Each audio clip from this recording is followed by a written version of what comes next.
Welcome back. I've recently just read a book, The Sexologist by Josiah Bancroft. And this book's kind of like a steampunk Harry Potter mystery adventure type of story with slightly older characters, about a couple of hexologists. There will be spoilers in this video, so if you don't want to know what's going to happen in this book, I would say don't watch all the way to the end anyway. So there's two hexologists, Isolde and Warren. They're kind of a pair of mystery-solving duo. And they've been invited by this Horace Almond guy to investigate the king's illness. Horace Almond is the secretary of the king. And he wants them to investigate the king's mysterious illness. And in this story, Isolde and Warren together do some mystery solving. Isolde more than Warren. And kind of find out what's going on with the king. So it's pretty boiler type mystery, very straightforward in that it's about the mystery, and that is where the story will take us. We don't really find too much more out about the characters and their lives except for what is directly pertinent to the case. So it's definitely got kind of a intended to be serial kind of vibe, maybe like a Sherlock Holmes type novel. And so through this mystery, naturally, as you would expect, Isolde and Warren, they meet some interesting characters, and they also use some interesting magical items. Isolde, aside from being a hexologist, is also the inheritor of what is called the Portal Mantu.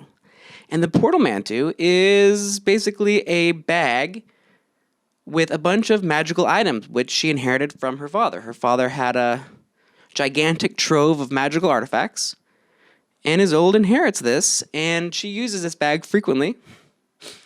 Apparently, she didn't really know how everything that was in the bag or how the bag worked, because in the beginning of the story, she does also meet a dragon guarding the trove, which she did not really know about. She just kind of reached her hand in and took what she wanted. Little did she know that she was only being given items by the dragon the whole time. And I don't know how she didn't know that exactly. It's a little unclear, but she did eventually find that out. And so the dragon, Felvox, kind of becomes their friend. They make an agreement where Felvox won't eat them if they feed Felvox, which is very nice. Surprising that Felvox didn't eat them yet, but now that the agreement's been made, it's been kind of set in stone. Warren is an excellent cook, so Isolde promises her husband's service into eternity to the dragon, I guess. So Warren has to make mounds of food for the dragon constantly. And basically, for the whole novel, Warren will just be cooking for the dragon the whole time, pretty much. He doesn't do much else. Isolde kind of does most of it. She's kind of got the pants in the relationship, it seems like. Warren, it's hard to say if Warren can even do hexology. He's apparently one of the hexologists. It could just be singular hexologist, though, because Isolde's really doing the grunt work here, the main stuff. Warren's just kind of hanging out. So in this adventure, we're going to meet some characters and see some interesting items. They're going to go into the underworld with the sepulchral spade. And in the Hexologist, the underworld is kind of a place where the dead put plays on, where they can make kind of artificial plays for who, I don't know. But they can basically reenact pivotal moments of their lives or whatever they really want. I guess it didn't sound like it needed to necessarily even be actual moments from their lives, so maybe some of them could put on fictional plays in the afterlife, which would be very confusing, probably for a detective, but for this, I think we're assuming that they are truthful, and so they go into the underworld in order to investigate one person who's important to the case, Jess's memories from her past, and so they go into Jess's memories, and with the sepulchral spade, There are also these things in the underworld called Nidgrims, and they eat the memories, so they were kind of just in time to see the memories before they got eaten by some of the Nidgrims. But this develops their case a little bit. There are also some other interesting characters that they meet are the ex-boyfriend of Isolde, Obolos, who is a wizard. She goes and visits Obolos during the investigation because he's just got a lot of general information. So I guess when she hits a dead end, she's got to go to Obolos. Obolos is the guy. He's the one. He hangs out in a casino. That's a good place for him, I guess. And she goes to Obolos, and he gives her some kind of leads. And Victor Cholmondeley is another key person in the case who he's basically a big industrialist in this world. And he hosts these gigantic kind of sex parties for all of the nobles and who's who in the area. And he's been wanting Warren and Isolde to come to his parties for a long time. They've denied him up until now because they don't necessarily agree with Victor's politics and whatnot. But they do go because Victor seems important to the case. And they go to one of these sex parties.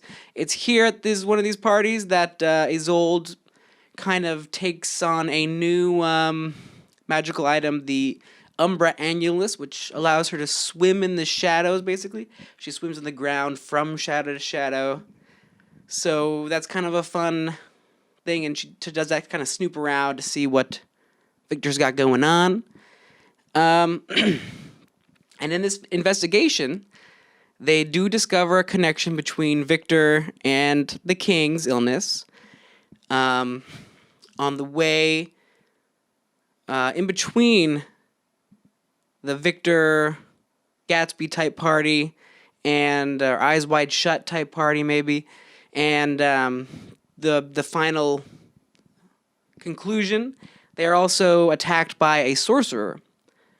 And sorcerers are another type of magic user. So we got the hexologists now, the wizards, and the sorcerers. There's also necromancers, apparently, but we don't really meet them.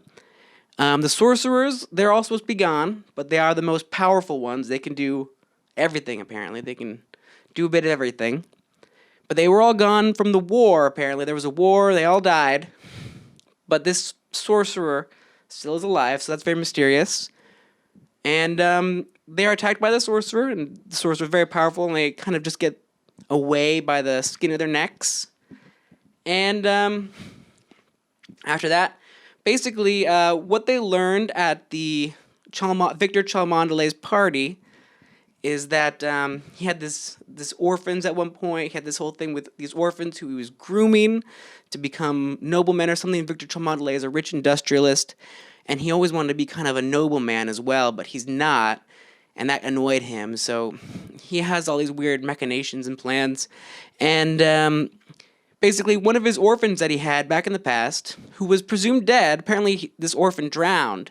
But what they learn, what Isolde and Warren learn through their mystery solving, is that this orphan was still alive and is hanging out as Horace Allman in the employ of the king. So Horace Allman, the guy who hired them to do the case in the first place, is actually connected to Cholmondeley, and they are working together to try and install Allman into the throne, because Horace Allman, an orphan, had a kind of illegitimate claim to the throne, or a claim to the throne, but he was an illegitimate child. So Horace Allman tried to kind of position himself to do that. Horace Allman actually dies, though, because he tries to steal the portal manto from Isolde and Warren, gets his arm bitten off by the dragon, and dies of blood loss.